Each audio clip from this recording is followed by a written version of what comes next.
بسم الله الرحمن الرحيم. البداية دعوة من القلب لكل غالية على قلبي. اللهم يا أحد يا صمد يا نعم المولى ونعم السند، احفظ كل غالية وغالي على قلبي أينما حل وسجد، واحرس ذريته وأهله من الحقد والحسد، وأبعد عنه الشر وما فسد، وأملئ أيامه بالسعد، وأدم عليه الخير إلى الأبد. أخواتي، السلام عليكم، رمضان مبارك. كما وعدتكم يوميا فيديو جديد في قناتي وقناتكم. كتمنى إن شاء الله تكونوا بخير، والله يرزقكم من حيث لا تحتسبون، والله ينوركم ونور طريقكم. هذا صراحة دعاء من القلب لكل غالية وغالي على قلبي في هذه الأيام المباركة.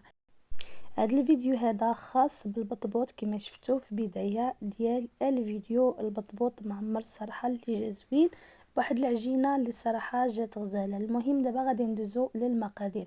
احتاجيت هنايا 500 غرام ديال الدقيق الفينو، يعني الدقيق الاصفر بوحدو من غير الفرص، يعني الطحين الابيض. خديت هنايا واحد المعلقه ديال السكر صغيره، سكر سنيده، واحد نص معلقه ديال الملحه، واحد معلقه ديال زيت الزيتون، واحد معلقه صغيره عامره ديال خميره حبيبات، والماء سخون يعني الماء دافئ باش غادي نعجنوا العجينه. اول حاجه غادي ناخذ الفينو، غادي نزيد عليه الخميره، وغادي نزيد يعني الخميره ديال الخبز ولا الخميره فوريه.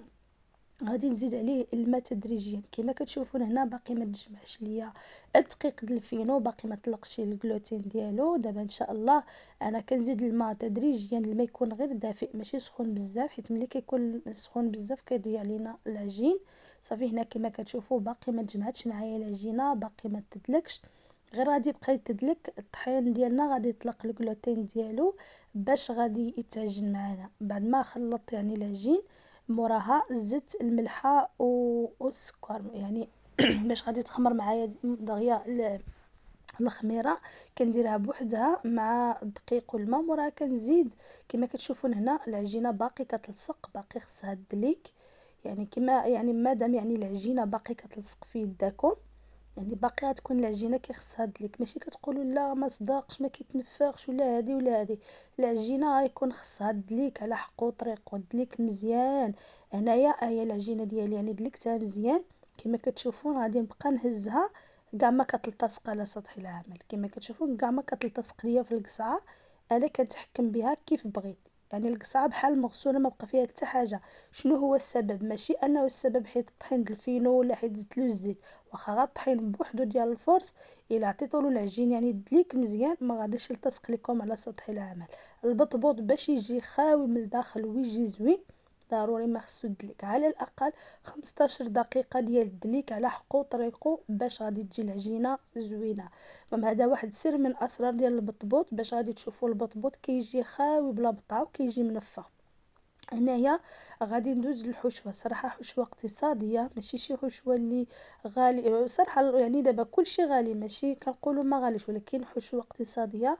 دخلت فيها الكروم يعني لي شو، دخلت فيها الكورجيت يعني القرعه الخضراء، دخلت فيها شويه ديال الكفته ماشي بزاف، ودخلت فيها هذا خيزو، البصله، من جميع الخضر اللي عندكم في الدار. الا عندكم حتى الدنجال غادي ديروا، يعني اي نوع ديال الخضر، وشويه غير ديال البروتين ديال الكفته، ماشي بزاف ديال الكفته، واحد الكميه اللي قليله ديال الكفته ديال البقري ولا الكفته ديال الدجاج ولا اللي بغيتو. المهم كما كتعرفون انا دائما الملحه ما كنديرهاش في الحشوات ديالي، وكندير الزيت. انا هنايا درت زيت الزيتون وزيت المائده خلطتهم، ودرت واحد المعلقه ديال المطيشه ديال الحك باش كتعطينا شويه ديال الحموضه، حيت الخضره اللي عندي تقريبا كلها حلوه. كما كتشوفوا الكروم حلو، الخيزو حلو، البصله حلوه، يعني كلشي هادشي اللي عندي هنايا حلو. انا زدت شويه ديال الزيتون مطحون مع شويه ديال الكورنيشون مطحونين حتى هما، وزدت واحد المعلقه ديال مطيشه ديال الحك باش كيطلقوا لنا شويه ديال الحموضه. صافي يا اخواتي متتبعات ديالي، هذه هي العجينه ديالي بعد ما اختمرت، يعني دغيا كتوجد في رمشه العين. 15 دقيقه كانت العجينه ديالنا اختمرات، يعني اختمرات، خدات حق ديالها في الاختمار. شوفوا انا هنايا القصعه ما لصقت فيها حتى شي حاجه ديال العجين. شنو كيما قلت لكم باش غادي تصدق معكم اي عجينه ديال البطبوط ديال لي كيش مش عفوا ماشي لي كيش هذا الكورني ولا من اي العجينه فيها الخميره، يعني خميره ديال فوريه، ضروري ما خصها تدليك على حقها وطريقها. يعني العجينه الا بغيتي تصدق معكم واخا ما فيهاش الفينو غير الفرص بوحدو، كما قلت لكم غادي تعطيو لك.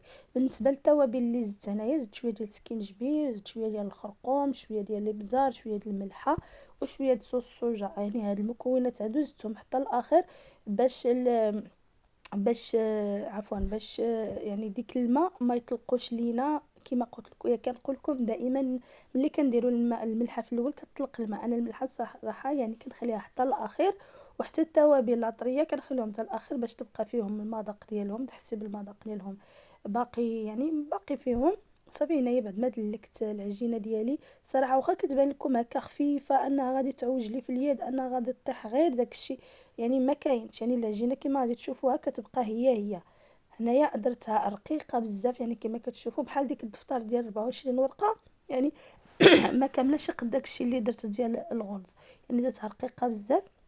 فرشتها على واحد الفوطه، رشيت شويه ديال الفينو وخليتها لمن كنكمل، يعني غير كملت يعني تقطع وكل شيء مباشره مشيت طيبتها، ما خليتها لا اختمرت لا والو. صراحه كتوجد دغيا هاد العجينه وما كتحشمكش، يعني صراحه غزاله بزاف وخفيفه، ما فيهاش كاع البطعه لداخل الا القشره بوحدها اللي فيها ديال العجين. يعني كتجي بحال هكا شي لعيبه ديال تاكوس بحال هكا، يعني كتكون غير القشره ما فيهاش البطعه بصفه نهائيه. انتم غتشوفوا وكتنفخ معنا وصحيحه، وجربوها وردوا لي في التعليق الى صدقاتكم، ان شاء الله غادي تصدق لكم. تقدروا ديروها بالفينو الطحين، ولكن كنقول زعما شي نهار اللي ما كانش الطحين ولا المهم تقدروا ديروها غير بالفينو بوحدو. شوفوا تبارك الله كيف كتنفخ العجينه، يعني كتنفخ. هاد البطبوطه خاويه من الداخل ما فيهاش بصفه نهائيه كاع البطعه لداخل الا القشره، القشره بوحدها اللي كاينه كتعمريها لداخل. ها هي كما كتشوفوا تبارك الله كتنفخ. المخدات ديالنا صراحه كيجيو بحال المخدات في الشكل ديالهم، تقول مخده ومحطوطه وما فيهاش كاع البونج لداخل. صافي يا اخواتي، الصوت صراحه باقي كيهلكني الصوت. صافي كما كتشوفون هنايا كيتنفخ تبارك الله، وجا لحقو طريقو البطبوط ديال تحمارة الوجه. شوف الطوماطي كتنفخ. وبالنسبه للطياب يعني غنلعافيه مجهده، وكتبقى غير كتقلبي، يعني كتحطي البطبوطه ما كاملاش ثانيه ولا جوج، كتقلبي هنايا بقات لي العجينه ديال المعاوده وداكشي درتها فطيره وحده، يعني درتها واحد البطبوطه كبيره ولا فطيره يعني ديال الكواز باش الانسان هيك. شوف تبارك الله كيف كيتنفخ، يعني ما فيه لا الزا، ما فيه لا زبده، ما فيه لا حليب لا والو الا الماء والخميره والملحه، واحد المعلقه ديال الزيت اللي اختياريه. انا صراحه درتها فيه صراحه كتجي زوينه ومفيش من الداخل خاويها ما فيهاش كيما قلت لكم. يعني هو كيبان في التصاور هو شاكر نفسه، وجربوه حتى نتوما تشكروا راسكم كما شكرت انا راسي. اخواتي متتبعات ديالي، هذا هو الشكل ديالي وبعد ما طاب كيجي الصراحه زوين. انا غنشارك معكم العماره ديال الحشوه. المهم الحشوه ماشي ضروري ديروا هذه، يعني ديروا هذيك الحشوه، يعني كل واحد والاختيار ديالو. انا شاركت معكم الحشوه اللي اقتصاديه ما فيهاش البروتينات بزاف، صافي فيها الخضره اكثر من البروتين. جات غزاله واخا هذاك ما فيهاش اللحم بزاف غير الخضره، يعني اعطت له واحد المذاق اللي زوين. صافي دخلت يعني عمرت المخدات ديالي بالحشوه وشويه ديال الخس، شويه ديال الفرماج اللي اختياري ماشي ضروري، حتى هو كيعطي المذاق وكيعطي المنظر. صافي غنستمروا بالعماره ديال البطبوط ديالنا ولا المخدات، يعني هما الصراحه كيبانوا مخدات على حقهم وطرقهم. صافي هو هذا الشكل النهائي ديالهم. انا غادي نجرب معكم واحد البطبوطه، يعني غير كيما كتشوفون كتحكموا فيها وكتشوفي انها غير ورقه على ورقه. انت حصلتي البطبوط بلا قوه الطحين ولا قوه الدقيق ولا يعني قوه البطعه، يعني كتاكلي الحشوه اكثر من اللي ما كتاكلي البطعه. جربوه وغادي يعجبكم بزاف. شوفوا هنايا البطبوطه ديالي كنلعب فيها كيف بغيت وكترجع لبلاصتها وخفيفه. كنتمنى تجربوا هذا الفيديو وتجربوا وصفاتي. صراحه كنحط معكم وصفات من القلب، يعني الحاجه اللي كندير لكلياني ولا اللي كندير لداري يعني كنحطها معكم بكل ديتاي ديالها، وكنتمنى انني كنوصل الفكره واخا شويه التعبير كيمشي مع العربيه والريفي وداكشي. يعني صراحه شويه كيجي لي الامر صعيب، ولكن معليش راكم قابلين عليا وقبلوا عليا. شكرا لكم بزاف.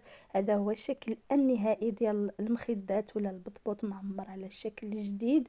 هو صراحه يعني كيديروه الناس كاملين، ماشي شي شكل جديد، ولكن حبيت انني نشارك معكم وصفه ديال البطبوط معمر ولا المخدات معمرين اللي كيجيو غزالين وزوينين. وشكرا لكم على المتابعة، ورمضان مبارك، الله يدخلوا عليكم بالصحة والسلامة، وكنت اتمنى تكونوا بخير، تكونوا كاملين بكم بخير وعلى احسن الاحوال يا رب العالمين. شوفوا تبارك الله، يعني البطعة ما كايناش كاع لداخل، كاينه غير القشره من هنا القشره من هنا، انها بطبوط ما فيهش قوه، هذا ما فيه قوه البطعه. المهم اخواتي شكرا، والى اللقاء في فيديو لاحق إن شاء الله.